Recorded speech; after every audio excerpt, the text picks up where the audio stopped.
আসসালামু আলাইকুম রহমতুল্লাহ ইলিস্ট্রেটর টিউটোরিয়ালে স্বাগতম। The never stop your work before success.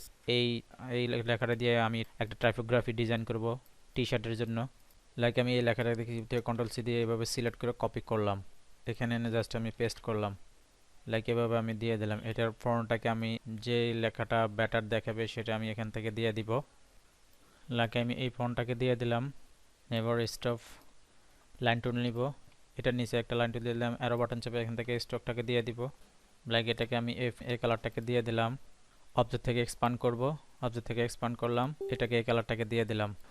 এভাবে একটু ছোট করে দিব, ছোট করে কিবোর্ড থেকে কন্ট্রোল সি কন্ট্রোল এফ দিয়ে এটা কপি করলাম, এই পাশটাকে এভাবে দিয়ে দিব। মিডলটা আমার ব্ল্যাঙ্ক হলো। ডিরেক্ট সিলেকশন টুলটা দিয়ে জাস্ট আমি এখানে ক্লিক করে এভাবে একটু রাউন্ড করে দিলাম। দেন এখানে একটা ক্লিক করে এভাবে একটু রাউন্ড করে দিব। ইলিপস টুলটাকে দিয়ে এভাবে একটা ইলিপস শেড ক্রিয়েট করলাম। জাস্ট আমি এখন রেক্টেঙ্গুলার টুলটাকে নিব, রেক্টেঙ্গুলার টুলটাকে নিয়ে এভাবে একটা রেক্টেঙ্গুলার শেপ ক্রিয়েট করলাম। ডিরেক্ট সিলেকশন টুলটা দিয়ে জাস্ট আমি একটা পাশ আমি কেটে দিব, এখানে এনে বসিয়ে দিব। অলটা ধরে একটা কপি করলাম, ঘুরিয়ে জাস্ট এখানে বসিয়ে দিব। এটাকে আমি এই কালারটাকে দিয়ে দিলাম মিডলটাকে। ওকে, ইউরোটাকে কপি করলাম, এখানে এনে পেস্ট করলাম। লাইক ইউরোটাকে এখানে দিয়ে দিব, এভাবে মাউস দিয়ে ধরে টেনে আমি বড় করে দিব। বড় করে দেওয়ার পর ফন্টটাকে আমি একটু এটাকে লাইক আমি এটাকে দিয়ে দিলাম। ইউরোটাকে আমি এই কালারটাকে দিয়ে দিব আইডোভার দিয়ে। রেক্টেঙ্গুলার মার্কিং টুলটাকে নিব, ওয়ার্কটাকে কপি করলাম, কন্ট্রোল বি দিয়ে পেস্ট করলাম। লাইক ওয়ার্কটাকে আমি জাস্ট যে কালারটা আমার ফুটে লাইক আমি নিচেরটাকে আমি এই কালারটাকে দিব। লাইক ওয়ার্কটাকে আমি ডিপ ব্লুটা আমার একটু বেটার দেখায়, এটার ফন্টটাকে আমি একটু চেঞ্জ করে দিব। লাইক আমি ক্যাপচার ওয়ার্কটাকে দিয়ে দিলাম। নেভার স্টপ ইউর ওয়ার্ক, দুইটাকে সিলেক্ট করলাম, অ্যালাইনমেন্ট এখান থেকে মিডল করে দিলাম। লাইক একটু চাপিয়ে দিব। এখানে ফন্টগুলা যদি একটু স্টাইলিশ বিভিন্ন ফন্ট বেটার ফন্ট দেয় তাহলে এটা সুন্দর দেখাবে। তো আপনাদের আমার ছোট্ট একটি টিকিট, যারা আমার চ্যানেলটাকে এখনো সাবস্ক্রাইব করেন অবশ্যই সাবস্ক্রাইব করেন, আমার চ্যানেলের পাশে থাকবেন এবং পাশে থাকা বেল আইকনটি ক্লিক করে দিবেন। যারা ইতিমধ্যে সাবস্ক্রাইব করেছেন তাদেরকে অসংখ্য ধন্যবাদ। ভিডিও দ্বারা কিছু শিখে থাকলে লাইক করে সবার মাঝে শেয়ার করে দিবেন যাতে অন্যরা কিছু শিখতে পারে। এবং ভিডিও সম্পর্কে আপনার কোনো মতামত থাকলে কমেন্ট সেকশনে জানাবেন। রেক্টেঙ্গুলার টুলটা দিয়ে এভাবে একটা শেপ ক্রিয়েট করলাম। আইডিয়া দিয়ে আমি এই কালারটাকে দিয়ে দিলাম, একটু গ্যাপ করে দিব। সিলেক্ট করলাম, অ্যাড অঙ্কার পয়েন্টটাকে নিব, জাস্ট এখানে একটা ক্লিক করলাম, অ্যারো বাটন চেপে একটু অ্যাঙ্গেল করে দিব ভিতরের দিকে, জাস্ট একটু অ্যাঙ্গেল করে দিলাম।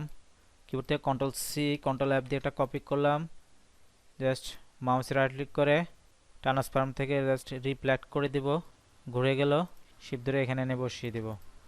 লাইক এই ইলিপসটা আমি কপি করে এখানে এনে দিয়ে দিব, দিয়ে দিলাম। লাইক অলটা শিপ ধরে এখানে একটা দিয়ে দিলাম, অলটা ধরলে কপি করে হবে, শিপ ধরলে আমার মেজারমেন্ট বরাবর হবে। সিলেক্ট করলাম, এখান থেকে কালারটাকে দিয়ে দিলাম। ওকে, বিফোরটাকে কপি করব, বিফোরটাকে কপি করলাম, এখানে এনে কিবোর্ড থেকে জাস্ট কন্ট্রোল বি দিয়ে পেস্ট করলাম।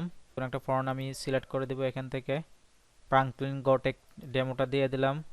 একটু এখান থেকে আরও বাটন চেপে ফন্টটাকে একটু ছোট করে দিব, এটাকে আবার এই কালারটাকে দিয়ে দিলাম। এভাবে একটা লাইন ক্রিয়েট করলাম এতটুকু পর্যন্ত, অ্যারো বাটন চেপে স্ট্রোকটাকে বাড়িয়ে দিব। অলটা ধরে একটা কপি করলাম, অলটা শিপ দিলে আমার বরাবর হবে। কিবোর্ড থেকে ডি বাটন প্রেস লাগে একটু নিচের দিকে এভাবে ফ্রন্টটাকে একটু বাড়িয়ে দিব, জাস্ট এভাবে সিলেক্ট করলাম, অলটা শিপ ধরে কপি করে পাশ দিয়ে এখানে এনে দিয়ে দিব। ওকে বন্ধুরা, তো আমার আবারও রিকোয়েস্ট, যারা আমার চ্যানেলটাকে এখনো সাবস্ক্রাইব করেন অবশ্যই সাবস্ক্রাইব করে আমার চ্যানেলের পাশে থাকবেন এবং পাশে থাকা বেল আইকনটি ক্লিক করে দিবেন। যারা ইতিমধ্যে সাবস্ক্রাইব করেছেন তাদেরকে অসংখ্য ধন্যবাদ।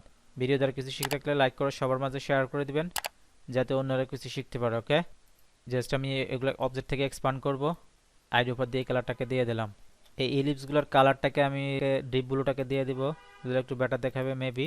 লাইক লাইন টুলটা নিয়ে এভাবে একটু স্টাইলিশ করে দিব, এখানে এভাবে একটা লাইন ক্রিয়েট করলাম, সেম এখানে একটা এভাবে লাইন ক্রিয়েট করলাম, সিলেক্ট করলাম, শিপ ধরে এটাকে সিলেক্ট করলাম, শেবিলার টুলটাকে নিয়ে অলটা ধরে লাইক এভাবে একটু ম্যানেজ করে দিব।